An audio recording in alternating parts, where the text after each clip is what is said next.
लोगों को दिखा है, उनकी नज़र से भी नहीं गुजरी है कि एक केस के लिए, सिर्फ वाहिद केस के लिए एक मॉनिटरिंग जज हो।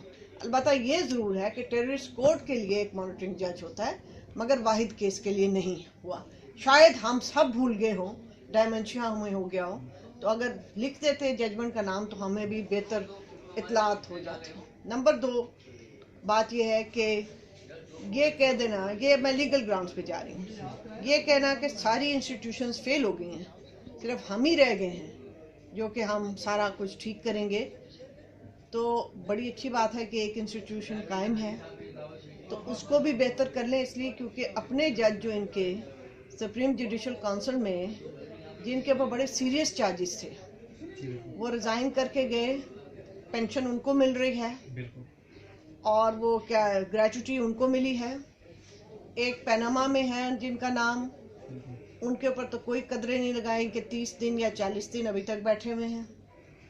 इसके अलावा भी बहुत सारी बातें हम वकीलों को पता होती हैं, मगर हम एक इंस्टीट्यूशन का इसका हम चाहते हैं, हमारी इसके साथ रोज़ी रोटी लगी हुई है और इज़्ज़त लगी हुई है, हम चाहते हैं इस इंस्टीट्यूशन को बालातर रखना।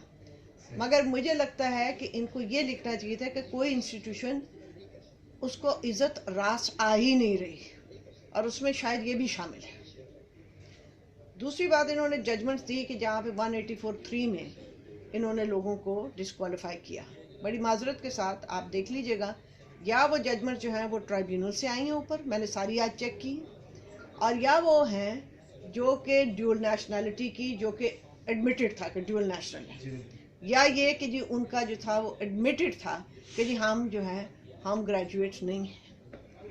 कोई ऐसी जजमेंट नहीं इन्होंने पास की जिसके ऊपर कोई करप्शन के चार्जेस बाकायदा 184(3) में हो, और ये होने भी नहीं चाहिए।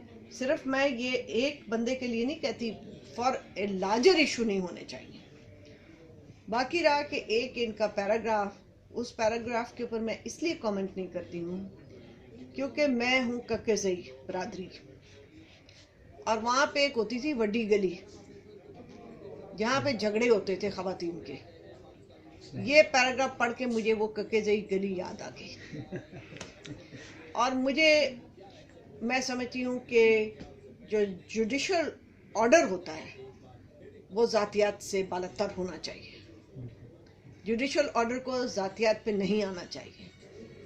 अब ये इतनी कुछ ज़ातियात पे आके कह के कि भाई वो अपना they will do things on their merit, तो मुझे तो समझ नहीं आती कि अगर मैं एक सबॉर्डिनेट जुडिशरी में बैठी होती और ये कलमात कहे गए होते सुप्रीम कोर्ट के, तो मैं क्या मेरिट करती और क्या ना करती। इन्फ्लुएंस ना हो, ये कहना बड़ा आसान है, मगर क्या ये मुमकिन है?